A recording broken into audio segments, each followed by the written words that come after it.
श्रीगुरुभ्यो नमः। ओम अरुणाचलेश्वराय नमः। सदाशिवसमारम्भां व्यासशङ्करमध्यमाम् अस्मदाचार्यपर्यन्तां वन्दे गुरुपरम्पराम्। अखण्डमण्डलाकारं व्याप्तं येन चराचरम् तत्पदं दर्शितं येन तस्मै श्रीगुरवे नमः। ఓం శ్రీ గురుభ్యో నమః. అందరికీ నమస్తే అండి. అందరికీ నా మాటలు బాగా వినిపిస్తున్నాయి కదా? చెప్పండి ఒకసారి. వినిపిస్తున్నాయండి. చూడండి, ఇంకా అందరూ శ్రద్ధగా వినాలి. పోయిన క్లాస్లో నేను మాండూక్య ఉపనిషత్తులో మొదటి మంత్రం గురించి చెప్పాను. ఎంతో లోతుగా వివరించి చెప్పాను. మీ దగ్గర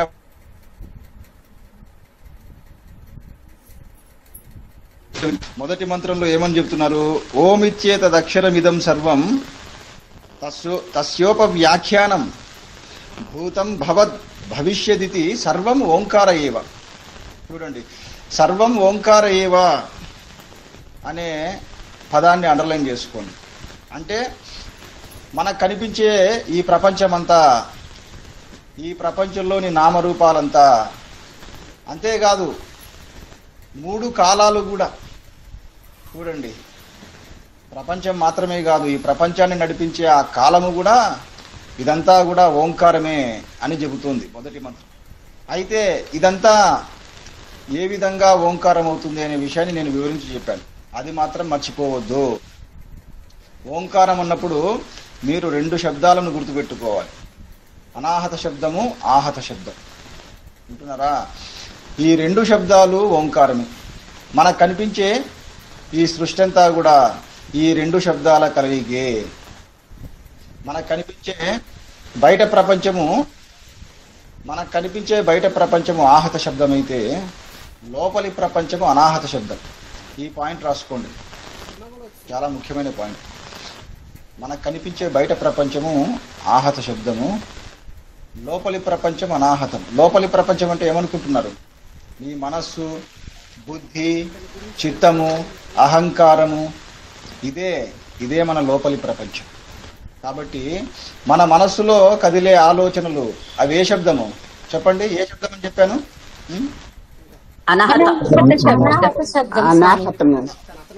అది కరెక్ట్. కాబట్టి మన మనస్సులో కదిలే ఆలోచనలు, ఉద్రేకాలు అవి కూడా శబ్దమే అంట. చూడండి, అయితే సూక్ష్మమైన శబ్దం, ఆ సూక్ష్మమైన శబ్దాన్ని అనాహత శబ్దం అన్నారు.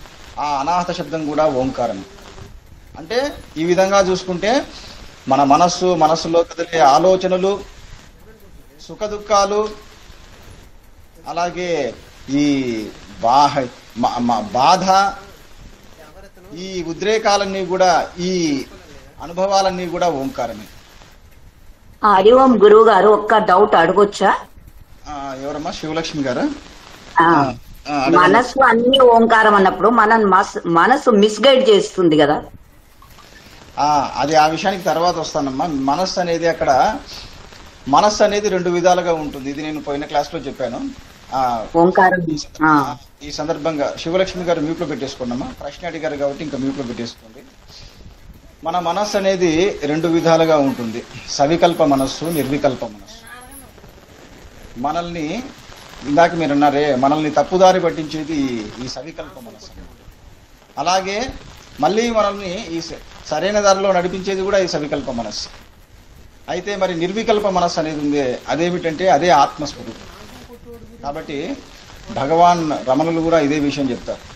ఆత్మ, మనస్సు అనేవి రెండు వేరుగా లేవు నాయన.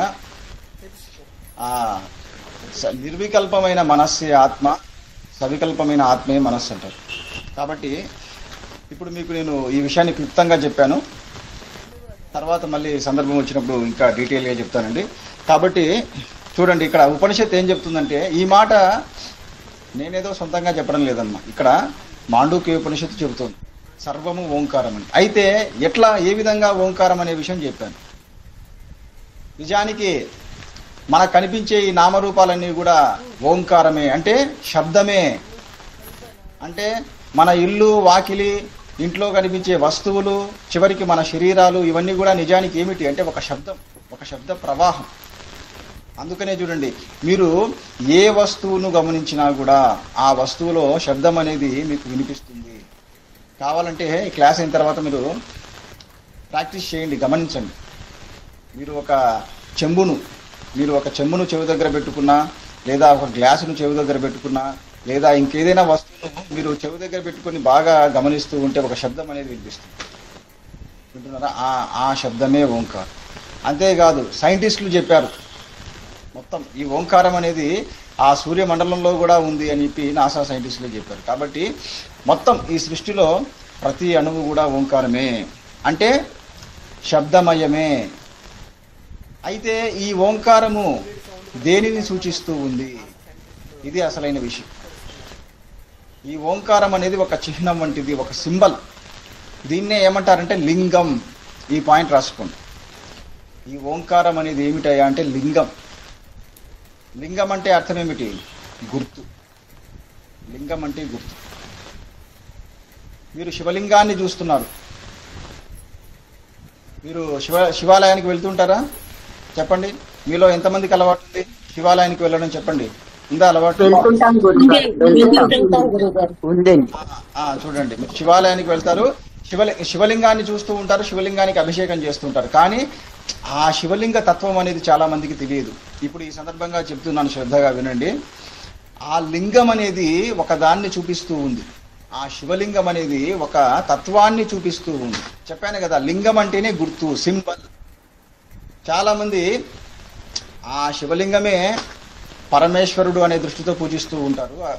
అది మంచిదే, కానీ ఆ శివలింగము ద్వారా అందులోని తత్వాన్ని తెలుసుకోవాలి. ఏమిటయ్యా ఆ తత్వం అంటే, మనకు పైన లింగాకారంలో కనిపిస్తుంది కదా, అది మనస్సు లేదా జ్ఞానశక్తి. కింద పానవట్టం ఉంటుంది లింగం కింద ఆధారంగా యోని రూపంలో, అదేమిటి? అది ప్రాణము.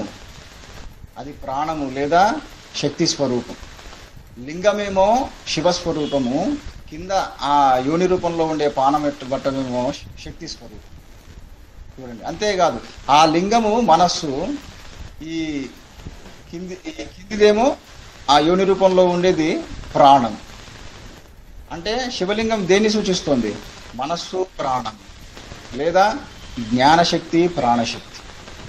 కాబట్టి శివశక్తులు అంటే ఎవరో కాదు, జ్ఞానశక్తి, ప్రాణశక్తి లేదా మనస్సు, ప్రాణము. కాబట్టి ఆ రెండింటి యొక్క కలయికే జీవుడు. ఆ రెండింటి యొక్క కలయికే అహం. నేను చెప్పాను కదా నిన్నటి క్లాస్లో, అహం అనేది ఎక్కడొచ్చింది చెప్పండి? నిజానికి ఓంకారం అనేది ఎక్కడి నుంచి ఏర్పడింది? దేని నుండి వచ్చింది చెప్పండి? చెప్పాను కదా, గుర్తుందా? మర్చిపోయారా? సోహం నుంచి. కరెక్ట్, సోహం. మ్యూట్లో పెట్టేసుకోండి చెప్పడం అయిన తర్వాత. సోహం అనే పదం నుండే ఈ ఓం అనేది ఏర్పడింది. ఎలా? సోహములో సకారాన్ని హకారాన్ని తీసేయండి. తీసేస్తే ఏం మిగులుతుంది చెప్పండి? ఓం. మరి ఆ సోహం అంటే అర్థం ఏమిటి? సహ ప్లస్ అహం, అంటే అదే నేను, అంటే ఆ పరబ్రహ్మమే నేను అయి ఉన్నాను అని దాని అర్థం సోహం అంటే. కాబట్టి ఈ ఓంకారం అనేది దేన్ని తెలియజేస్తుంది అంటే, నాయన ఆ పరబ్రహ్మము నీవే అయి ఉన్నావు, ఆ ఆత్మస్వరూపము నీవే అయి ఉన్నావు అని చెబుతోంది ఈ ఓంకారం. మధ్య మధ్యలో వినపడట్లేదు గురుగారు. సరేనమ్మా, నేను ఈ మైక్ ని కొంచెం దగ్గరగా పెట్టుకున్నాను. ఇప్పుడు నా మాటలు వినిపిస్తున్నాయి అందరికి? చెప్పండి, బాగా వినిపిస్తున్నాయి? కాబట్టి ఈ పాయింట్ మాత్రం మర్చిపోవద్దు. ఈ ఓంకారం అనేది నిజానికి సోహం. సోహం అంటే అర్థం ఏమిటి? ఆ పరబ్రహ్మమే నేను, ఆ ఆత్మస్వరూపమే నేనే ఉన్నాను అని దాని అర్థం. కాబట్టి మరి ఆ సోహం నుండి ఏర్పడిన ఈ ఓంకారం కూడా ఏం తెలియజేస్తుంది? అదే అర్థాన్ని తెలియజేస్తుంది. అంటే మీరు ఓంకారాన్ని ఉపాసన చేస్తున్నారంటే ఏ భావంతో ఉపాసన చేయాలి? ఇది ఇప్పుడు చెప్పిన భావంతో ఉపాసన చేయాలి. అంటే కేవలము మెకానికల్గా, యాంత్రికంగా ఓం ఓం అని పలకడం కాకుండా, ఓంకారాన్ని ఒక క్రమ పద్ధతిలో, ఒక లయక్రమంలో పలకాలి. నిన్న నేను చెప్పాను కదా, ప్రాక్టికల్గా చేసి చూపించాను, గమనించారు కదా. అకారం అనేది ఉకారంలో లయం కావాలి, చివరికి ఉకారం మకారంలో లయం కావాలి, చివరికి ఆ మూడు కూడా నిశ్శబ్దంలో లయం కావాలి. అంటే కొద్దిసేపు కొన్ని సెకండ్లు మీరు నిశ్శబ్దంగా ఉండాలి. చివరికి ఆ నిశ్శబ్దంలో మీ మనస్సు కూడా నిశ్శబ్దమైపోవాలి. అంటే మీ మనస్సులో ఏ ఆలోచనలు ఉండకూడదు ఆ కొన్ని సెకండ్లు. అది ఇలా ఓంకారాన్ని మీరు ధ్యానిస్తూ ఉంటే అప్పుడు మీకు ఈ సత్యం తెలియబడుతుంది. ఏది? అదే నీవు, ఆ పరబ్రహ్మమే నీవు అనే విషయము అప్పుడు తెలియబడుతుంది. అంటే మీ ఆత్మస్వరూపం మీకు అనుభవానికి రావాలంటే కంప్లీట్ సైలెన్స్లోనే అది తెలియబడుతుంది. ఒక కంప్లీట్ అంటే తెలుగులో ఏమంటారు? పూర్తి అని కాకుండా ఇంకొక పదం ఉందా? కంప్లీట్ అంటే సంపూర్ణంగా. కరెక్ట్ లేండి, సంపూర్ణం అని ఉంది, కానీ ఇంకొక పదం ఉందిలేండి. సరే, ఒక పరిపూర్ణమైన ఒక కంప్లీట్ నిశ్శబ్దంలోనే మీకు మీ అసలైన రూపం అనేది తెలియబడుతుంది. ఇది కండిషన్. అర్థమవుతుందా? కాబట్టి ఎంతో మంది అడుగుతుంటారు, ఏమండి మేము ఎంతో కాలంగా సాధన చేస్తున్నాము కానీ మాకు ఆత్మానుభవం కలగలేదే, పరమాత్మ సాక్షాత్కారం కాలేదే అని. ఎందుకు అయి ఉండదు అంటే వారి మనస్సు కంప్లీట్గా శాంతించి ఉండదు. అంటే వారి మనస్సు కంప్లీట్గా అది నిశ్శబ్దమైపోదు. కాబట్టి మన మనస్సు అనేది నిశ్చలమైపోవాలి, కంప్లీట్గా సైలెన్స్ అయిపోవాలి. అది ఆ నిశ్శబ్దములో అప్పుడు మనకు మన ఆత్మ అనేది తెలియబడుతుంది. సరే, ఇప్పుడు ఓంకారం అనేది దేన్ని సూచిస్తుందో తెలిసింది. తర్వాత ఇప్పుడు చూడండి, ఈరోజు క్లాస్లో ఈ రెండవ మంత్రం గురించి చెబుతున్నాను. చూడండి, రెండవ మంత్రం, సర్వగుం హేతద్ బ్రహ్మ అయమాత్మా బ్రహ్మ సోయమాత్మా చతుష్పాత్. ఇక్కడ ఈ పదాన్ని అండర్లైన్ చేసుకోండి. సోయమాత్మా చతుష్పాత్ అనే పదాన్ని అండర్లైన్ చేసుకోండి. అంటే ఇందాక నేను ఆత్మ ఆత్మ అని చెప్తూ వచ్చానే, ఆత్మ అంటే అర్థం ఏమిటి? మన అసలైన రూపం లేదా మన మూల స్వరూపం. ఇది మాత్రం మర్చిపోకండి. కాబట్టి మన మూల స్వరూపం అనేది ఉందే, అది చతుష్పాత్, 4 పాదాలు కలిగినది అని చెప్తున్నారు ఇక్కడ. నా మాటలందరికీ వినిపిస్తున్నాయి కదా? బాగా చెప్పండి. వినిపిస్తున్నాయి గురు. చూడండి, ఇది ఈ విషయాన్ని చాలా చాలా బాగా మనము ఇప్పుడు విచారణ చేయాల్సి ఉంది. మన అసలైన రూపం ఉందే లేదా మన మూల స్వరూపం ఉందే, అది 4 పాదాలు కలది. అయితే ఏమిటయా 4 పదాలు అంటే ఈ ఉపనిషత్తు చెబుతోంది, రాసుకోండి. ఇందులో వ్యష్టి సమిష్టి అని 2 వస్తాయి. వ్యష్టి అంటే ఇండివిజువల్, సమిష్టి అంటే యూనివర్సల్. ఇది కూడా రాసుకోండి. వ్యష్టి సమిష్టి. వ్యష్టి అంటే ఇండివిజువల్, సమిష్టి అంటే యూనివర్సల్. ఇప్పుడు వ్యష్టి లెవెల్లో చెప్తున్నాను. వ్యష్టిలో ఈ పాదాలు ఏమిటయా అంటే విశ్వడు, తైజసుడు, ప్రాజ్ఞుడు. మళ్ళీ చెప్తున్నాను, విశ్వడు, తైజసుడు, ప్రాజ్ఞుడు. ఇక 4వ పాదం ఉందే, అది పాదం కాని పాదం. ఏదో చెప్పాలి కాబట్టి చెప్తుంది కానీ నిజానికి అది పాదం కాదు. ఎందుకంటే ఈ ఉపనిషత్తే చెబుతుంది అది అపాదము అమాత్రం అని చెబుతుంది. అపాదము అమాత్ర అని చెప్తుంది. 4వ పాదం నిజానికి పాదం కాదయ్యా, అది అపాదము అమాత్ర. ఈ విషయం గురించి నేను తర్వాత చెప్తాను, ఈ క్రమంలో చెప్తాను. ముందైతే ఈ 3 రాసుకోండి. ఈ 3 పాదాల గురించి చెబుతున్నాను. పేర్లు చెప్పండి. ఏం చెప్పాను నేను వ్యష్టిలో? చెప్పండి. విశ్వడు, తైజస్సుడు, ప్రాజ్ఞుడు. ఓకే. తర్వాత ఇప్పుడు సమిష్టిలో, ఇప్పుడు అమ్మా మ్యూట్ లో పెట్టేసుకోవాలి. ఇప్పుడు సమిష్టి లెవెల్లో రాసుకోండి. సమిష్టిలో విరాట్ పురుషుడు, హిరణ్య గర్భుడు, ఈశ్వరుడు. విరాట్ పురుషుడు, హిరణ్య గర్భుడు, ఈశ్వరుడు. ఈ పేర్లన్నీ విని మీరు కంగారు పడకండి, నేను అర్థమయ్యేలా చెబుతాను. రాసుకున్నారా ఇప్పుడు ఇవన్నీ? చూడండి, విశ్వడు అంటే ఎవరో కాదయ్యా. ఇప్పుడు మనం ఏ అవస్థలో ఉన్నాం? చెప్పండి, ఏ అవస్థలో ఉన్నాం మనం? జాగ్రత్త ఆ, ఈ జాగ్రత్త అవస్థను అనుభవించే జీవ చైతన్యం. రాసుకోండి, ఇలా చెప్పాలి, ఇలా చెప్పినప్పుడే అర్థమవుతుంది. ఈ జాగ్రత్త అవస్థను అనుభవించే జీవ చైతన్యం. ఓకే, మరి విరాట్ పురుషుడు అంటే అర్థం ఏమిటి? ఈ జాగ్రత్త అవస్థను అనుభవించే మహా చైతన్యం. జాగ్రత్త అవస్థను అనుభవించే మహా చైతన్యం. ఈ పాయింట్లు ఎక్కడా దొరకవండి, ఏ పుస్తకంలో దొరకవు, అందుకని రాసుకోండి. మళ్ళీ ఈ పాయింట్లను కూడా ఎక్స్ప్లెయిన్ చేయాలి నేను. చూడండి, ఇక్కడ ఏం చెప్పాను? జీవ చైతన్యం, మహా చైతన్యం అని రెండు వచ్చాయి. జీవ చైతన్యం అంటే ఏమిటో కాదు, ఈ శరీరం వరకే, ఈ శరీరం ఒక శరీరం మేరకే పరిమితమైన చైతన్యమే జీవ చైతన్యం. అంటే ఇప్పుడు విశ్వడు అంటే ఎవరు? ఒక శరీరం మేరకే పరిమితమైన జాగ్రత్త అవస్థను అనుభవించే జీవ చైతన్యం. అర్థమవుతుందా? అంటే ఇప్పుడు నాలో ఒక విశ్వడున్నాడు, మీలో ఒక విశ్వడున్నాడు, వారిలో ఒక విశ్వడున్నాడు. అవునా కాదా చెప్పండి? ఇప్పుడు ఈ జాగ్రత్త అవస్థను అనుభవించేటప్పుడు. అవును గురుగారు. ఓకే, కానీ మొత్తము ఈ జాగ్రత్త అవస్థలో మొత్తము అన్ని ప్రాణులలో ఉండే జీవ చైతన్యం ఉందే, కలుపుకొని నాలో ఉండే జీవ చైతన్యం, మీలో ఉండే జీవ చైతన్యం మొత్తం అంతా కలుపుకొని మొత్తం యూనివర్సల్ లెవెల్లో ఉండే ఆ మహా చైతన్యాన్ని, జాగ్రత్త అవస్థలో ఉండే మహా చైతన్యాన్ని ఏమంటున్నారు చెప్పండి? విరాట్ పురుషుడు. చూడండి, అది ఓకే. ఇప్పుడు ఇదే సూత్రంతో చెప్పండి. వ్యష్టిలో స్వప్నావస్థ. ఇప్పుడు నెక్స్ట్ ఏం చెప్పాను? తైజస్సుడు కదా, చెప్పానా లేదా? చూడండి,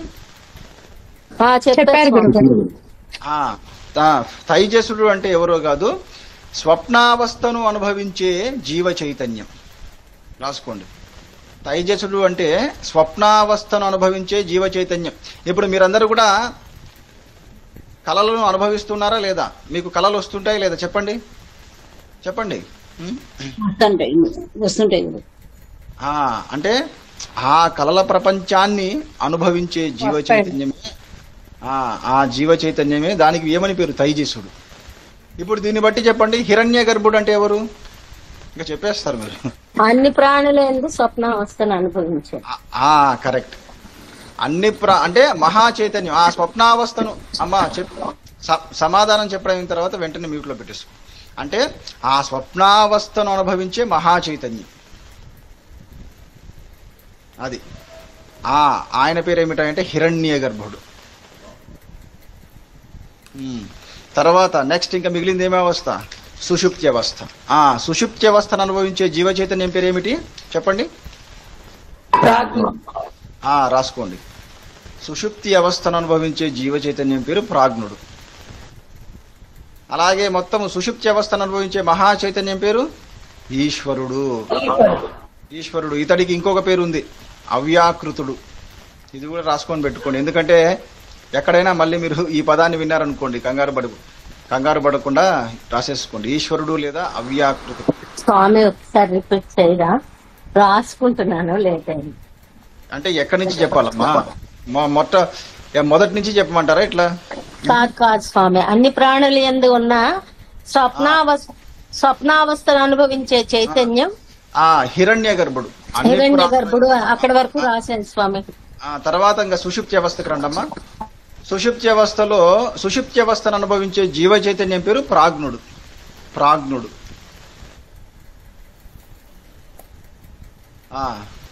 ఫస్ట్ ఇప్పుడైతే ఫాస్ట్ గా రాసుకోండమ్మా, తర్వాత కావాలంటే చూసుకొని మళ్ళీ మీరు నీట్ గా తర్వాత ఇంకొక బుక్ లో రాసుకుందరు. ఓకే, అందుకనే షార్ట్ హ్యాండ్ ప్రాక్టీస్ చేయమని చెప్తారు. మీలో ఎవరికైనా షార్ట్ హ్యాండ్ వచ్చా? అసలు విన్నారా ఈ పదాన్ని? చెప్పండి, షార్ట్ హ్యాండ్ విన్నారా లేదా? ఎవరికైనా వచ్చా మీలో షార్ట్ హ్యాండ్ రాయడం? షార్ట్ హ్యాండ్ అలవాటే గురువు గారు, కాలేజ్ లో అలానే చేస్తాం. అది ఇంగ్లీష్ లో మాత్రమే ఉందనుకుంటా. లేదండి, తెలుగులో కూడా కొందరు రాస్తుంటారు. అంటే ఒక్కో భాషకు ఒక్కో టెక్నిక్ ఉందిలేండి. సరే, కాబట్టి ఇప్పుడు ప్రస్తుతానికి మీ హ్యాండ్ను షార్ట్ హ్యాండ్ చేసుకోండి. ఇప్పుడు ఎక్కడ ఈ సుషుప్తి అవస్థను అనుభవించే మహా చైతన్యం పేరు ఈశ్వరుడు లేదా అవ్యాకృతుడు. రాసుకుంటున్నారమ్మా? మీ పేరు ఏం చెప్పారమ్మా? వెంకట పద్మ గారు, అంతే కదా మీ పేరు?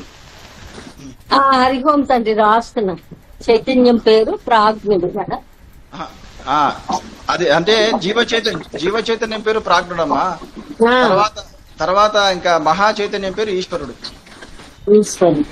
మీరు కొంచెం తొందరగా రాసుకోవాలమ్మా, ఎందుకంటే ఇంతమంది క్లాస్ వింటున్నారు కాబట్టి. మీరు ఒక పని చేయండి, ఇప్పుడు నేను చెప్పే క్లాసులన్నీ కూడా నా ఛానల్లో అప్లోడ్ అవుతాయి. ఇంతకు విషయం చెప్పడం మర్చిపోయాను, ఈ విషయాన్ని అందరూ శ్రద్ధగా వినండి. నాకు యూట్యూబ్ ఛానల్ ఉందండి. ఆ ఛానల్ పేరు ఆచార్య శివయోగేంద్ర ప్రవచనాలు. మన గ్రూప్లో ఇప్పుడు మీరందరూ కూడా మన గ్రూప్లో ఉన్నారా? గీతా చైతన్యం అనే వాట్సాప్ గ్రూప్లో ఉన్నారా లేదా చెప్పండి?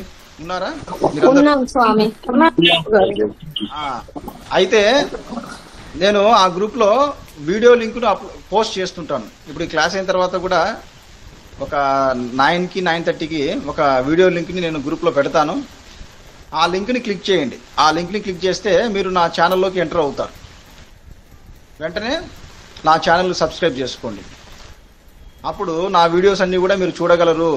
కాబట్టి మీరు మిస్ అయినా కూడా నా వీడియోస్ని నా ఛానల్లో చూడండి, శ్రద్ధగా వినండి. వినడమే కాకుండా మీకు ఏదైనా సందేహం వస్తే ఏం చేస్తారు? అక్కడ కామెంట్స్లో రాయండి. వింటున్నారా? మీరందరూ కూడా కేవలం నా వీడియోలను చూడడమే కాదు, మీ కామెంట్స్ తెలియజేయండి. మీ అమూల్యమైన అభిప్రాయాలు కామెంట్స్ రూపంలో అక్కడ తెలియజేయండి. వింటున్నారా? చెప్పండి. నా ఛానల్ని ఫాలో అవుతారు కదా? చెప్పండి అమ్మా, వింటున్నారా లేదా?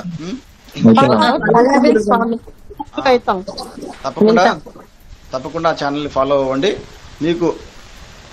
మీకు అందులో ఉండే వీడియోస్ నచ్చితే తప్పకుండా నా ఛానల్ని మీ స్నేహితులకు బంధువులకు కూడా షేర్ చేయండి. కాబట్టి ఇక మీరు ఎవరు కంగారు పడకండి, అరే గురువు గారు చెప్పే పాయింట్స్ మిస్ అయిపోతున్నామే అని కంగారు పడకండి. నా ఛానల్లో ఇవన్నీ కూడా భద్రంగా ఉంటాయి. సరే, ఇప్పుడు ఎక్కడ కాబట్టి ఇవన్నీ రాసుకున్నారు.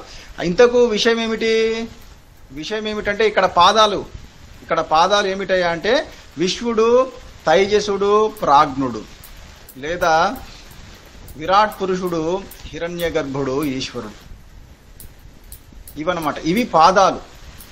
మరి మాత్రలు చెప్పాను కదా నేను. ఏమిటి మాత్రలు? అకారము అనే మాత్రకు ఎవరు పాదము? విరాట్ పురుషుడు, ఓకే, లేదా విశ్వుడు. అలాగే ఉకారం అనే మాత్రకు ఏది పాదము చెప్పండి? ఉకారం అనే మాత్రకు ఏది పాదము చెప్పాలి?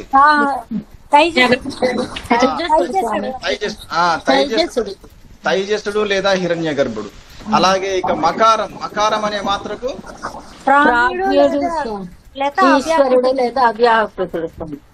అది ఇంకా మ్యూట్లో పెట్టేసుకోండి అమ్మా అందరు మీరు. కాబట్టి చాలా సంతోషం, చూచారా? అందరూ కూడా బాగా ఫాలో అవుతున్నారు. కాబట్టి ఇక్కడ ఇంకో విధంగా ఏం చెప్తారంటే స్థానము. ఇప్పుడు ఈ విశ్వుడు, తైజసుడు, ప్రాజ్ఞుడు ఇంకా మొదలైన వాళ్ళు ఉన్నారే, వారిని స్థాని అని కూడా అంటారు. స్థాని అంటే ఒక స్థానములో ఉండేవాడు. మరి విశ్వుడు స్థాని అయితే ఆయన స్థానం ఏది చెప్పండి? విశ్వుడి యొక్క స్థానం ఏది? ఇక్కడ అకారం అనే మాత్ర అంటే అది వేరమ్మా. అది నిన్న చెప్పిన క్లాస్ లో. ఇప్పుడు పాయింట్ ఏంటంటే అమ్మా మ్యూట్లో పెట్టేసుకోండి. ఇప్పుడు పాయింట్ ఏంటంటే ఈ విశ్వుడికి స్థానం ఏది? స్థానం అంటే ఈ అకారం అనే మాత్ర లేదా జాగ్రత్త అవస్థ. కాబట్టి విశ్వుడికి స్థానం ఏది? జాగ్రత్త అవస్థ. అలాగే తైజసుడికి స్థానం ఏమిటి? స్వప్నావస్థ. ప్రాజ్ఞుడికి స్థానం ఏమిటి? సుషుప్తి అవస్థ. అంటే దీని అర్థం ఏమిటంటే చూడండి, ఈ విశ్వుడు అనేవాడు జాగ్రత్త అవస్థను మాత్రమే గుర్తించగలడు, లేదా ఈ విశ్వుడు అనేవాడు ఈ జాగ్రత్తలో ఉండే ప్రపంచాన్ని మాత్రమే గుర్తించే ప్రజ్ఞ గలవాడు. ఇది అసలైన పాయింట్. ఈ విశ్వడు అంటే ఏమిటో కాదు, ప్రజ్ఞ. నిన్ననే చెప్పాను, ప్రజ్ఞ అంటే ఇంగ్లీష్లో ఏమిటి? కాన్షియస్నెస్. నిన్న నేను మనసులో అనుకుంటూ ఉన్నాను, కాన్షియస్నెస్కి కరెక్ట్ పేరేమిటని. ఈరోజు చూడండి, ఈ ఉపనిషత్తులో ఉంది. ఇంగ్లీష్లో కాన్షియస్నెస్ అంటారు, దాన్ని తెలుగులో ఏమన్నారు ఇక్కడ? ప్రజ్ఞ. ప్రతి ఒక్కరిలో కూడా ప్రజ్ఞ అనేది ఉంది.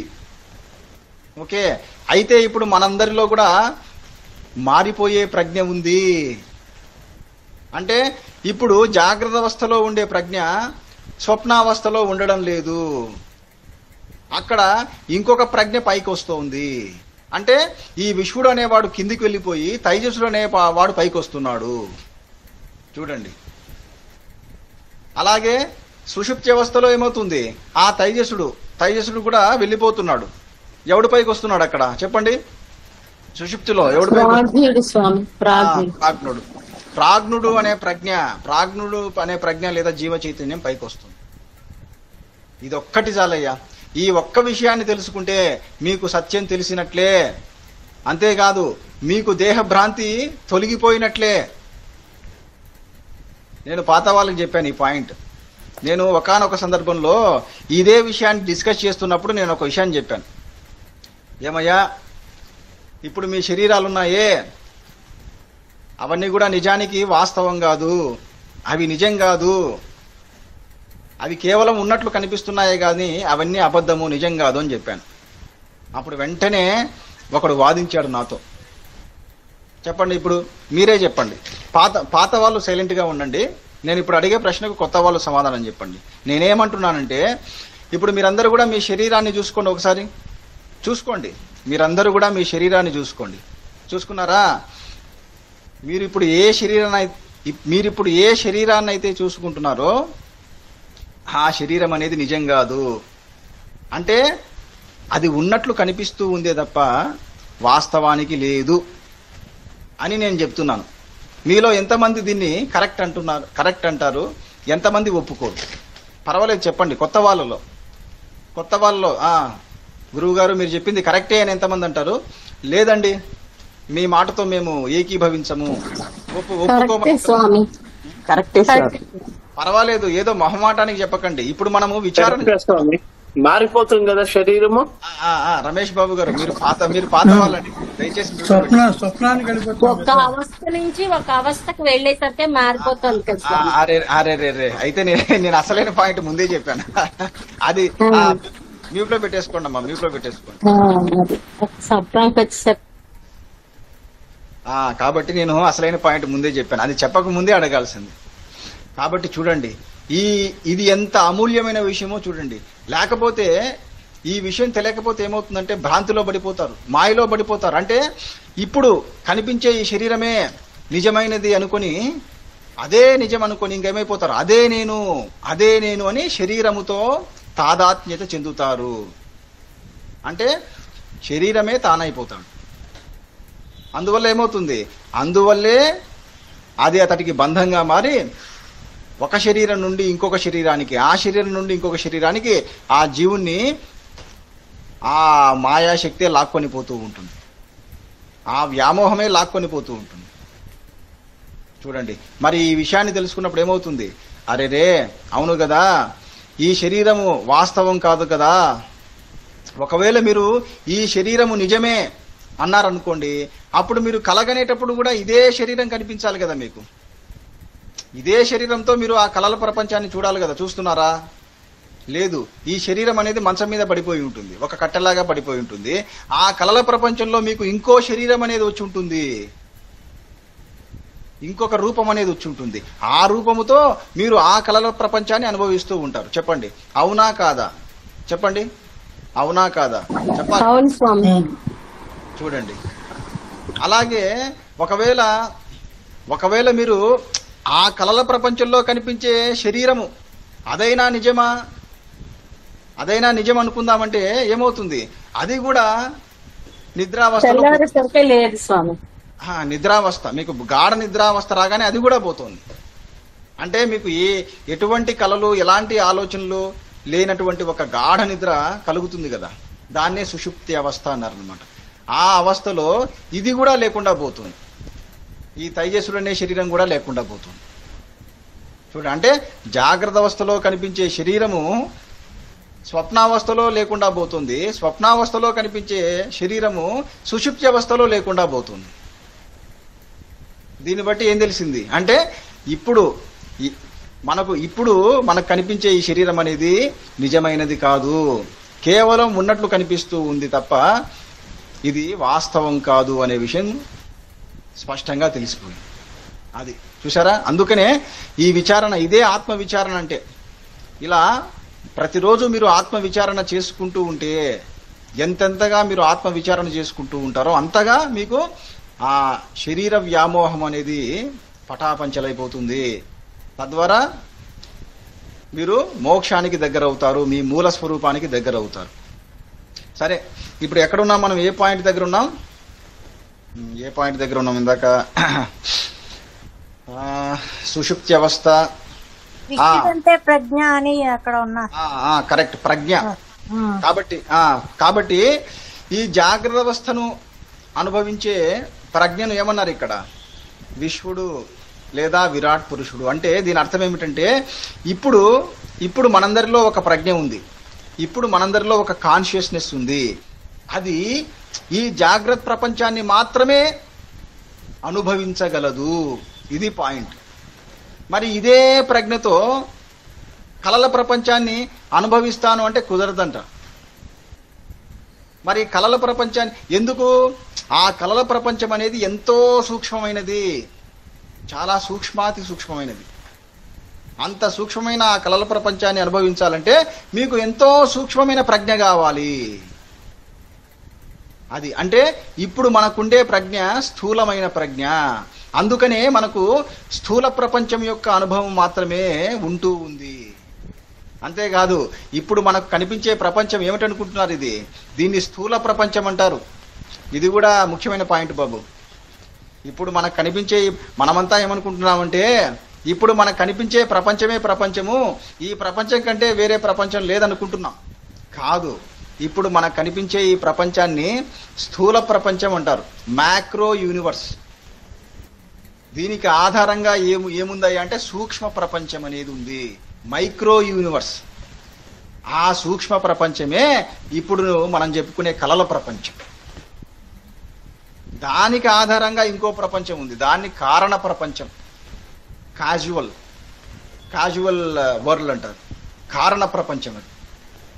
ఏం చెప్పాను? ఇది రాసుకోండి. స్థూల ప్రపంచము, సూక్ష్మ ప్రపంచము, కారణ ప్రపంచం. కాబట్టి ఆయా ప్రపంచాలను అనుభవించడం కోసము మనకు ఏ శరీరాలు ఉన్నాయి చెప్పండి? స్థూల శరీరము, సూక్ష్మ శరీరము, కారణ శరీరం. చూసారా? ఇప్పుడు అన్ని కూడా ఎలా కుదిరిపోతున్నాయి చూడండి. ఇప్పుడు అన్నింటి గురించి కూడా ఇప్పుడు మీకు స్పష్టత ఏర్పడుతుంది. అంటే ఇప్పుడు మనకుండే ఈ స్థూల శరీరం అనేది ఏ ప్రపంచాన్ని అనుభవిస్తూ ఉంది? స్థూల ప్రపంచం. అంటే అమ్మ మ్యూట్ లో పెట్టేసుకోండి. నేను ఏదైనా ప్రశ్న అడిగినప్పుడు మాత్రమే చెప్తుండండి, లేకపోతే ఏంటంటే నేను ఒక మాట చెప్పి మీరు ఒక మాట చెప్తే డిస్టర్బ్ అవుతుంది. కాబట్టి ఈ స్థూల శరీరం అనేది ఈ స్థూల ప్రపంచాన్ని మాత్రమే అనుభవిస్తుంది. అంటే ఈ పంచభూతాలతో తయారు చేయబడ్డ ప్రపంచాన్ని మాత్రమే అనుభవించగలదు. అంటే ఆ విశ్వడు అనేవాడు, ఆ విశ్వడు అనే ప్రజ్ఞ ఈ స్థూల శరీరాన్ని ఆధారంగా చేసుకొని ఈ స్థూల ప్రపంచాన్ని మాత్రమే అనుభవించగలదు, ఆ విశ్వడు అనే ప్రజ్ఞ. కాబట్టి దానికి ఏమని పేరు ఇచ్చారంటే బహిర్ప్రజ్ఞ. ఈ పాయింట్ రాసుకోండి. విశ్వడికి మరో పేరు ఏంటంటే, విశ్వడికి ఏ ప్రజ్ఞ ఉంటుందంటే బహిర్ప్రజ్ఞ. బహిర్ప్రజ్ఞ అంటే బయట విషయాలను తెలుసుకునేటటువంటి ఎరుక లేదా తెలివి. ఓకే, కాబట్టి విశ్వడికి ఏ ప్రజ్ఞ ఉంటుంది చెప్పండి? బహిర్ప్రజ్ఞ. బహిర్ప్రజ్ఞ అనేది ఉంటుంది. తర్వాత తైజసుడు అనేవాడు ఉన్నాడు కదా, అతడికి ఏ ప్రజ్ఞ ఉంటుంది చెప్పండి? ఏ ప్రజ్ఞ? అంతర్ప్రజ్ఞ. తైజసుడికి అంతర్ప్రజ్ఞ అనేది ఉంటుంది. అంతర్ప్రజ్ఞ అంటే లోపలి ప్రపంచాన్ని తెలుసుకునేటటువంటి తెలివి. ఇప్పుడు మనం ఏ ప్రపంచాన్ని తెలుసుకుంటున్నాం, ఏ ప్రపంచాన్ని అనుభవిస్తున్నాం అంటే బయటి ప్రపంచం. ఇప్పుడు మనకు కళల ప్రపంచం కనిపిస్తుంటుంది కదా, ఆ ప్రపంచము మనకంటే బయట ఉంటుందా, మనలోనే ఉంటుందా? ఎక్కడ ఉంటుంది చెప్పండి? ఆ ప్రపంచము ఎక్కడుంది? ఆ ప్రపంచం మనలోనే ఉంటుంది. మనలోనే ప్రపంచం అనేది పుట్టుకొచ్చింది. అయితే ఎలా పుట్టుకొచ్చింది అయ్యా? చూసారా, ఈ పాయింట్ ను కూడా విచారణ చేయాలి. చాలా మంది ఈ సందర్భంగా మీకు ఒక అద్భుతమైన విషయం చెప్పంటారా? చాలా మంది ఏమనుకుంటారంటే సూర్యుడు ఉంటేనే వెలుగు, సూర్యుడు లేకపోతే వెలుగు లేదు కదా, అంతా చీకటే కదా అనుకుంటుంటారు. ఇది సత్యమే అని ఎంతమంది చెప్తారు చెప్పండి? సూర్యుడు ఉంటేనే వెలుగు, సూర్యుడు లేకపోతే చీకటి అని ఎంతమంది ఒప్పుకుంటారు చెప్పండి? పర్వాలేదు, చెప్పండి. హలో, నా మాట వెలుగే ఉందండి. ఎప్పుడు వరకు ఉంటుంది, ఎప్పుడు వరకు ఉంటుంది కాదు. ఫస్ట్ మనము సామాన్యమైన స్థాయి నుండి వద్దాం. మీరందరూ కూడా ఒక సామాన్య మానవుడి దృష్టితో చెప్పండి. ఒక మామూలు మనిషిని ఈ ప్రశ్న వేశారనుకోండి, అవును కదండి, సూర్యుడు ఉంటేనే వెలుగు మనకు, సూర్యుడు లేకపోతే చీకటి కదా అంటారు. అదే నిజమైతే మీరు కలలు కనేటప్పుడు ఒక పెద్ద ప్రపంచం కనిపిస్తుంది, ఒక మహా వెలుగు కనిపిస్తుంది. మరి ఆ వెలుగు ఎక్కడి నుంచి వచ్చింది చెప్పండి? మీరు కలగనేటప్పుడు వెలుగు కనిపిస్తుందా, కనిపించదా మీకు? చెప్పండి, కనిపిస్తుందా, కనిపించదా? అంటే మరి ఆ వెలుగు ఎక్కడి నుంచి వచ్చింది? ఆ ప్రకాశం ఎక్కడి నుంచి వచ్చింది? చూడండి. అంటే దీన్ని బట్టి ఏమర్థమవుతుంది? ఆగండి. దీన్ని బట్టి ఏమర్థమవుతుంది? అసలైన వెలుగు బయట లేదు బాబు, అసలైన వెలుగు మన లోపలే ఉంది. ఇది పాయింట్. దాన్నే ఏమన్నారంటే అంతర్జ్యోతి. ఈ పాయింట్ రాసుకోండి, అద్భుతమైన పాయింట్. చూడండి, విచారణ చేస్తూ ఉంటే ఇటువంటి ఆనిముత్యాలు బయటపడుతూ ఉంటాయి. చెప్పండి, అసలైన వెలుగు బయట ఉందా, మన లోపల ఉందా? చెప్పండి. లోపల ఉంది గురుజీ. అది ఆ లోపల ఉండేదాన్ని, అందుకనే మనం ఎటువైపు ప్రయాణం చేయాలి? బయట వెలుగు వైపు కాదు, మన లోపలి వెలుగు వైపు ప్రయాణం చేయాలి. ఎందుకంటే బయట వెలుగును ప్రసాదించే ఆ సూర్యుని కూడా ప్రకాశింపజేసేది మన లోపలి వెలుగు, మన అంతర్జ్యోతి, మన ఆత్మజ్యోతి. ఇది కూడా చెప్పాను పాత వాళ్లకు నేను. శంకర భాషలో వస్తుంది. శంకరుడు అడుగుతాడు తన శిష్యుల్ని, ఏమయ్యా, అన్నింటినీ వెలిగించేది ఎవరు? ప్రపంచంలో కనిపించే వస్తువులన్నింటినీ కూడా నువ్వు దేని వెలుతురులో చూస్తున్నావు అంటే ఏమని చెప్తాడు సమాధానం? సూర్యుడు వెలుతురులో అంటాడు. మరి ఆ సూర్యుని కూడా ప్రకాశింపజేసేది ఏది? ఆ సూర్యుని కూడా తెలుసుకునేది ఏది అంటే నా కన్ను అంటాడు. మరి నీ కంటిని కూడా తెలుసుకునేది ఏది? నీ కంటిని కూడా ప్రకాశింపజేసేది ఏది అంటే ఏమని చెప్తారు? నా మనస్సు అంటాడు. అంతే కదా, మనస్సు ఈ కన్ను అనే ఇంద్రియంతో కాంటాక్ట్ అయ్యి బయట వస్తువును చూసినప్పుడే ఆ వస్తువు ఉంది అని మీకు తెలుస్తుంది. మీ మనస్సు మీ కంటితో కాంటాక్ట్ అవ్వకపోతే, మీ కంటి ఎదురుగా ఒక వస్తువు ఉన్నా అది మీకు తెలియబడదు. ఇప్పుడు నేను చెప్పే పాయింట్ అర్థమవుతుందా లేదా? ముఖ్యంగా కొత్త వాళ్లకు ఏం చెప్తున్నాను నేను?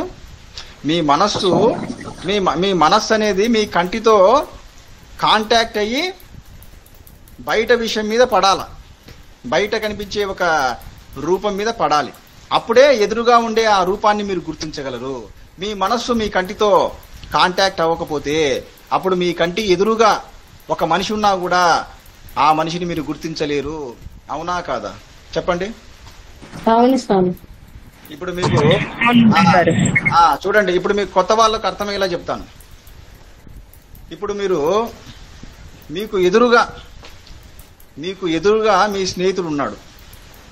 ఓకే, ఉన్నట్లుండి మీకు ఫోన్ వచ్చింది, మీ నాన్నకు బాగలేదు, చాలా సీరియస్గా ఉంది అని ఫోన్ వచ్చింది.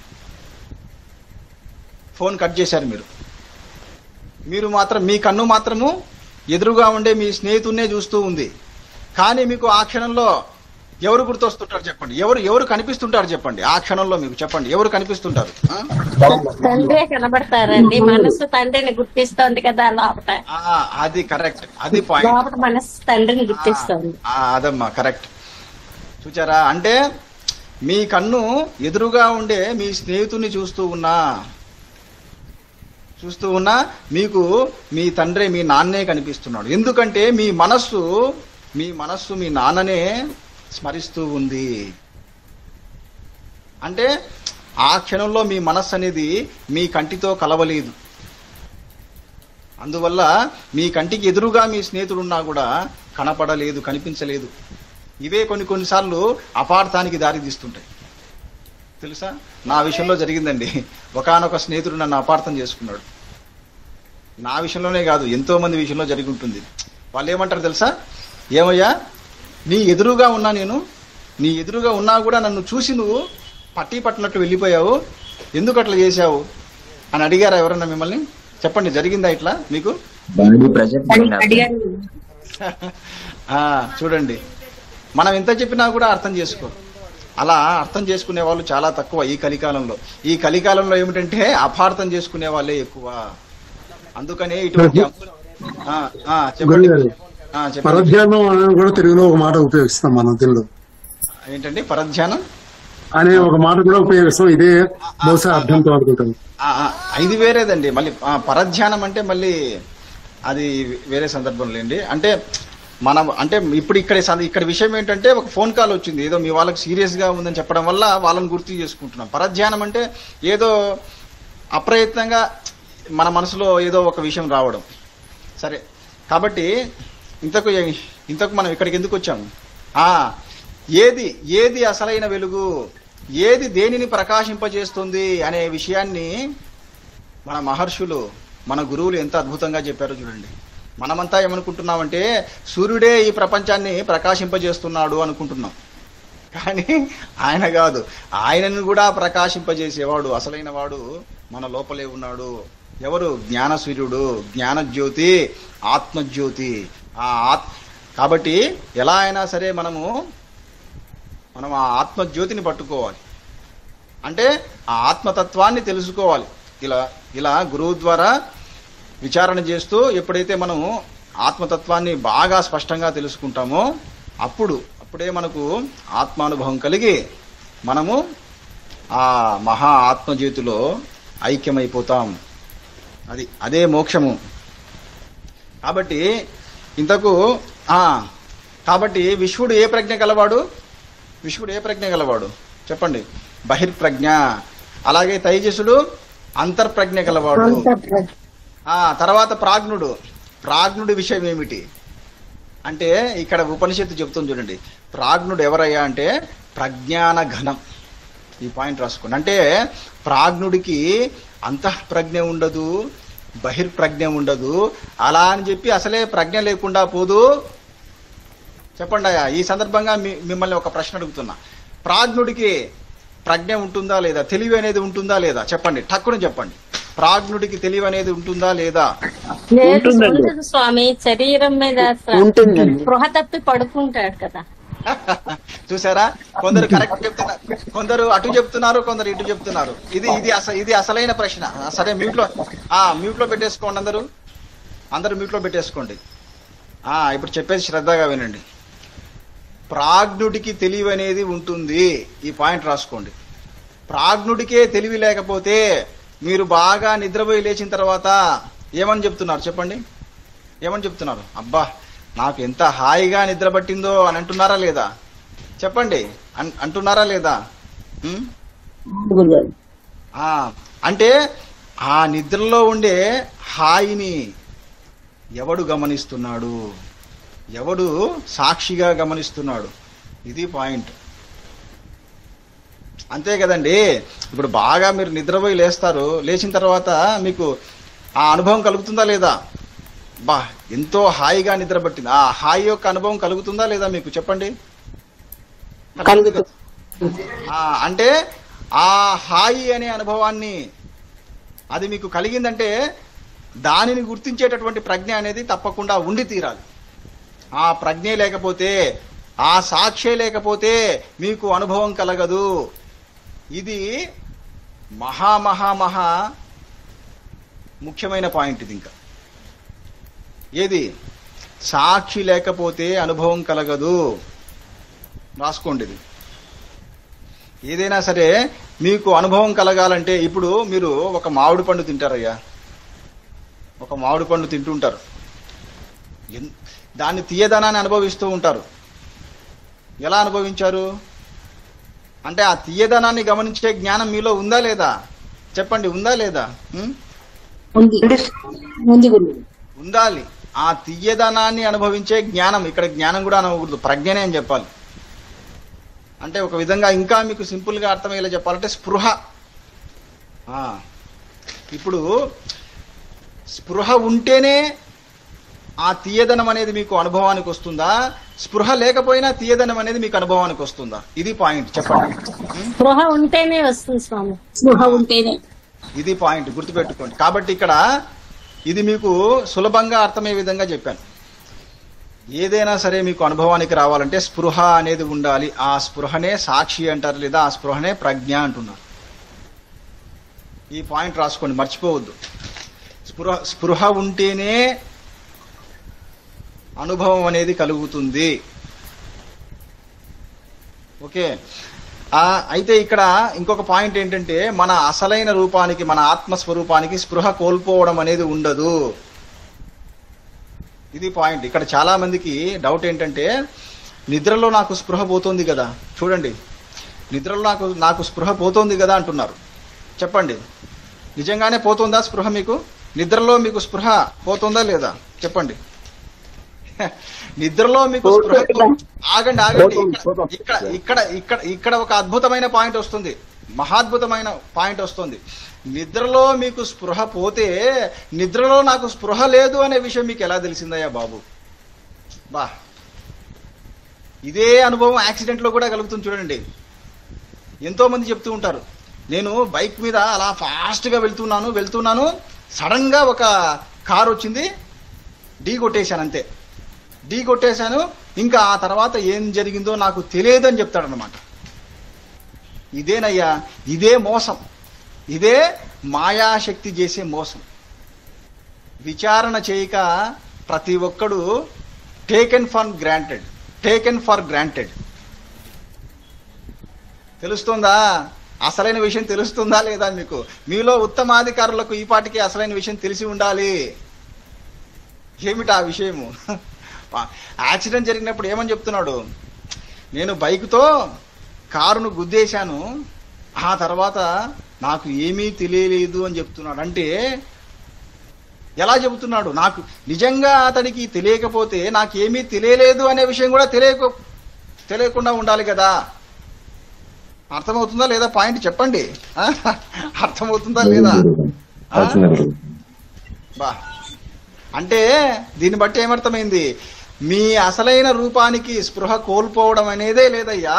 మీ అసలైన రూపం అనేది అది సర్వసాక్షి, నిత్య సాక్షి, నిరంజనం, శాశ్వతం, అఖండం. బా, అది మీ అసలైన రూపం. కానీ మీరేమనుకుంటున్నారంటే, మీరు మిమ్మల్ని ఒక జీవుడిగా భావిస్తూ మాయలో పడిపోతున్నారు. అంటే అబ్బెబ్బే నాకేమీ తెలియదు అనుకుంటూ బ్రతుకుతున్నారు. కాబట్టి నిజానికి మీకు ఏమీ తెలియకుండా పోతుంది. ఇప్పుడు నేను చెప్పిన పాయింట్ ఎంతమందికి అర్థమైంది? అర్థమైన వాళ్ళు చేతులు ఎత్తండి, అర్థం కాని వాళ్ళకి మళ్ళీ నేను చెప్తానులేండి. అర్థమైన వాళ్ళు చేతులు ఎత్తండి.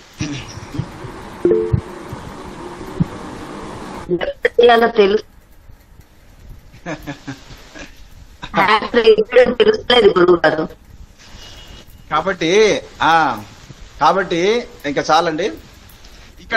ఇక్కడ మీకు అర్థం కాకపోవడానికి ఏమీ లేదు. ఇక్కడ అసలైన పాయింట్ ఏమిటంటే, మీ అసలైన రూపానికి స్పృహ తప్పడం అనేది లేదు. ఈ పాయింట్ రాసుకోండి. ఏమని రాసుకుంటారు? నా ఆత్మస్వరూపానికి, లేదా నా అసలైన రూపానికి, లేదా నేనుకు రాసుకోండి. నేను మీకు ఇంకా బాగా కాన్ఫిడెంట్ గా మీకు రాయాలంటే, నాకెప్పుడూ స్పృహ తప్పదు, నేనుకు స్పృహ తప్పదు. ఇది రాయండి. నేనుకు స్పృహ తప్పదు. అది నిత్యం, అది సర్వజ్ఞం. ఆ నేను అనే నా అసలైన రూపం ఉందే అది నిత్యం. అంటే నిత్యం, నిత్య సాక్షి ప్లస్ శాశ్వతం. చూడండి, ఈ క్లాస్లో ఈ విషయాన్ని ప్రాక్టికల్గా నేను ప్రూవ్ చేసి చెప్పాను. ఇక ఈ విషయాన్ని మీరు ఫీల్ అవ్వండి అంతే. ఈ విషయాన్ని మీరు బాగా తెలుసుకుంటే ఇక మీకు ఏ భయం ఉండదు, చివరికి మరణ భయం కూడా ఉండదు. ఎందువల్ల చెప్పండి అయ్యా? ఈ పాయింట్ చెప్తే నిజంగా మీకు ఈ పాయింట్ అర్థమైనట్లే. ఎందువల్ల? మీకు ఈ విషయం తెలుసుకుంటే మీకు మరణ భయం కూడా ఉండదు. ఎందువల్ల చెప్పండి? స్పృహ కోల్పోతుంది. మరణం లేదు కాబట్టి. ఈ స్థూల సూక్ష్మాలకే మరణం, కానీ సాక్షికి మరణం లేదని తెలుస్తుంది. అదమ్మా, అంటే నేను సాక్షి స్వరూపుణ్ణి కనుక నాకు మరణం లేదు. Correct correct. కాబట్టి ఈ విషయాన్ని తెలుసుకుంటే మరణంలో కూడా నాకు స్పృహ తప్పదు, మరణంలో కూడా నాకు ప్రజ్ఞ ఉంటుంది, అంటే నేను ఉంటాను అనే ధైర్యం కలుగుతుంది మీకు. అంతేకాదు నిజంగా ఉంటారు మీరు. ఆ మరణ సమయంలో కూడా మీరు ప్రజ్ఞ రూపంలో, సాక్షి స్థితి రూపంలో ఉంటారు మీరు. అప్పుడు ఏమవుతుందో తెలుసా? మీ మరణాన్ని మీరే సాక్షిగా చూస్తారు. అప్పుడు ఇక మిమ్మల్ని ఆ మృత్యువు కూడా ఏమీ చేయలేక పక్కకెళ్ళిపోతే ఇక మీరు ఈ ఆ జనన మరణం అనే చక్రాన్ని దాటి మీ మూల స్వరూపాన్ని, మీ మూల స్వరూపాన్ని, మీ ఆత్మస్వరూపంలో ఐక్యమైపోతారు. చూడండి, అంటే ఇక్కడ కండిషన్ ఏమిటి? మీరు మీ ఆత్మస్వరూపంలో లేదా మీ మూల స్వరూపంలో ఐక్యం అయిపోవాలంటే కండిషన్ ఏమిటి? నాకు ఎప్పటికీ ప్రజ్ఞ ఉంటుంది అనే సత్యాన్ని తెలుసుకోవాలి. ఇదండి పాయింట్. ఈ సత్యాన్ని అసలు ఇంకా మర్చిపోకూడదు. ప్రతి క్షణం, ప్రతి సెకండ్ గుర్తుపెట్టుకుంటూ ఉండాలి. అంటే నేను సాక్షిని, నేను సాక్షిని, నేను నేను నిత్య ప్రజ్ఞ కలవాన్ని, నేను ప్రజ్ఞ, దాన్ని ఏమంటారంటే తర్వాత చెప్తాను. ఇంకా కరెక్ట్ పదం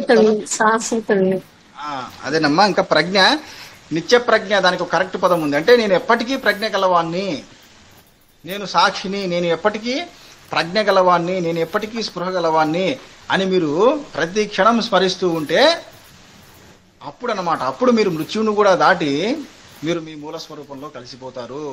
అది చూడండి. అంటే ఈ ఉపనిషత్తును ఇలా లోతుగా విచారణ చేయడం వల్ల మరణ సమయంలో కూడా మనం ప్రజ్ఞ కోల్పోకుండా మన అసలైన ప్రజ్ఞను అలాగే పట్టుకొని చివరికి మృత్యువును కూడా దాటిపోయి మనము మన మూల స్వరూపంలో కలిసి శాశ్వతులం అయిపోతున్నాము.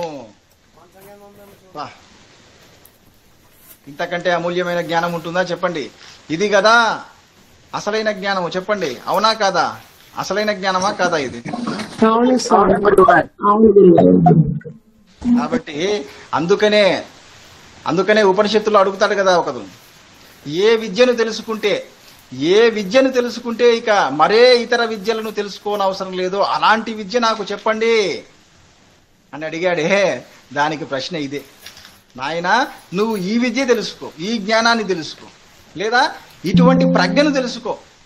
ఏ ప్రజ్ఞ తెలుసుకుంటే ఇంకా నీకు ఇతర ప్రజ్ఞలతో, ఏ ప్రజ్ఞను తెలుసుకుంటే నీకు ఇతర విషయాలతో, ఇతర విద్యలతో పని లేదో, ఏ ప్రజ్ఞను తెలుసుకుంటే నువ్వు మరణాన్ని కూడా దాటిపోయి నీ మూల స్వరూపంలో కలిసి శాశ్వతుడం అయిపోతావో, అంతటి అద్భుతము, అమూల్యమైన ఆత్మజ్ఞానాన్ని, ప్రజ్ఞని ఈరోజు మనము విచారణ చేసుకున్నాం. ఇంకా మనకు కావాల్సింది ఏమిటి చెప్పండి? అంతేనా? ఇప్పుడు మనం శ్రవణం మాత్రమే చేసుకున్నాం. తర్వాత ఏం చేయాలి? మననం చేసుకోండి. నేను చెప్పిన ఈ విషయాలను మీరు మననం చేసుకోండి, మీ మనస్సులో మళ్ళీ మళ్ళీ రివైండ్ చేసుకోండి. ఆ తర్వాత ఏం చేస్తారు? నిధిధ్యాసన చేసుకోండి. అంటే ఇంకా ఆ స్థితిలో ఉండిపోవాలి మీరు. అంటే ఇంకా మీ మనస్సులో ఏ ఆలోచనలు పెట్టుకోకుండా ఇంకా మీరు ఆ సాక్షి స్థితిలో ఉండిపోవాలి. ఇంకా ఆ ప్రజ్ఞలో అలాగే ఉండిపోవాలి. అది సాధన. చెప్పండి, చేస్తారా లేదా ఆ నిధిధ్యాసన? చేస్తాం గురువుగారు, చేస్తాం స్వామి. అది కాబట్టి తప్పకుండా ఇప్పుడు మీరు వినే ఈ జ్ఞానం ఎంతో అమూల్యమైనదండి. ఎన్నో జన్మల్లో సుకృతం చేసుకుంటే తప్ప ఇటువంటి జ్ఞానాన్ని ఇంత లోతుగా తెలుసుకోలేరు. కాబట్టి తెలుసుకున్న ఈ జ్ఞానాన్ని ఆచరించండి, నిధిధ్యాసన చేయండి. తర్వాత రేపు క్లాస్ ఉండేది లేనిది నేను రేపు మెసేజ్ చేస్తానండి. ఎందుకంటే పాత వాళ్ళకి తెలిసిందే, నేను రేపు భూత యజ్ఞం చేయడానికి వెళ్తున్నాను. భూత యజ్ఞం అంటే కంగారు పడకండి, కొత్త వాళ్ళు ఏమో అనుకుంటారు. భూత యజ్ఞం అంటే తెలుసు కదా, ప్రాణుల ఆకలి తీర్చేటటువంటి ఒక మహాయజ్ఞం. నేను వింటున్నారా? కొత్త వాళ్ళు వినండి. ముఖ్యంగా నేను మరియు మా టీం సభ్యులం కలిసి వారానికి 3 రోజులు వానరులకు ఆకలి తీరుస్తున్నాం. అది మేము ఒక యజ్ఞంగా పెట్టుకున్నాం. కాబట్టి నేను నాకు వీలైనప్పుడల్లా వెళ్తుంటాను. వారానికి లేదా 10 రోజులకు ఒకసారి అయినా నేను తప్పకుండా వెళ్తుంటాను. వారానికి ఒకసారి లేదా 10 రోజులకు ఒకసారి వెళ్తుంటారు. మా టీం సభ్యులు వారానికి 3 సార్లు ఖచ్చితంగా వెళ్తుంటారు.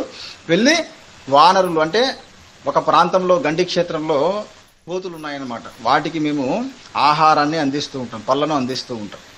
కాబట్టి దాన్నే భూత యజ్ఞం అన్నారు. ఎందుకు చేయాలి, ఇలా ఎందుకు చేయాలి అనే ప్రశ్న రావచ్చు. చెప్పండి, ఎందుకు చేయాలి ఇలాగా? కొత్త వాళ్ళు చెప్పండి, పాత వాళ్ళు చెప్పొద్దు. ఎందుకు చేయాలి ఇలాగా చెప్పండి. అన్ని రూపంలో ఆ భగవంతుడు ఉన్నాడనే భావన. ఓకే. ఇంకా చాలా మంది ఏమంటారంటే పుణ్యం వస్తుందండి, ఇలాంటి మంచి పనులు చేయడం వల్ల పుణ్యం వస్తుందంటారు. ఇక్కడ పుణ్యము కాదు అసలైన విషయం. ఇక్కడ ఏంటంటే దీన్ని ఏమంటారంటే నిష్కామ కర్మ అంటారు.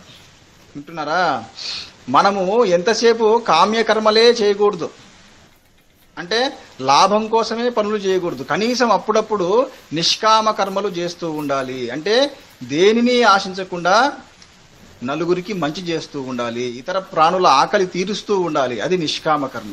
మరి ఇలాంటి నిష్కామ కర్మలు చేయడం వల్ల ఏమిటయ్యా ప్రయోజనం అంటే చిత్తశుద్ధి కలుగుతుంది, మనస్సు శుద్ధి అవుతుంది. మరి ఎప్పుడైతే మనకు చిత్తశుద్ధి కలుగుతుందో అప్పుడు మన మనస్సు నిశ్చలమై అప్పుడే మనకు ఆత్మానుభవం, ఆత్మ సాక్షాత్కారం అనేది కలుగుతుంది. కాబట్టి మనకు ఆత్మ సాక్షాత్కారం లేదా ఆత్మానుభవం కలగాలంటే ఏమిటి కండిషను? మనకు చిత్తశుద్ధి కావాలి, మనస్సు శుద్ధి కావాలి. ఎలా అవుతుంది చెప్పండి? ఎలా అవుతుంది?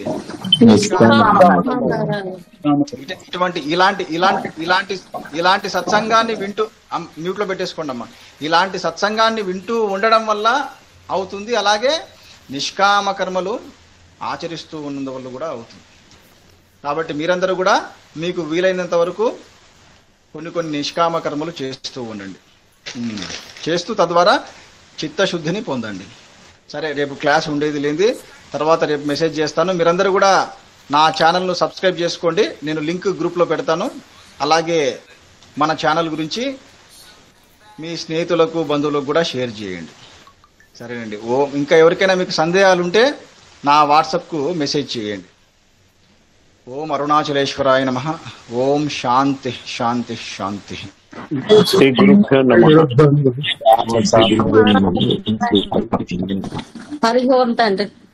ఓం అరుణాచలేశ్వరాయ నమః. ఓం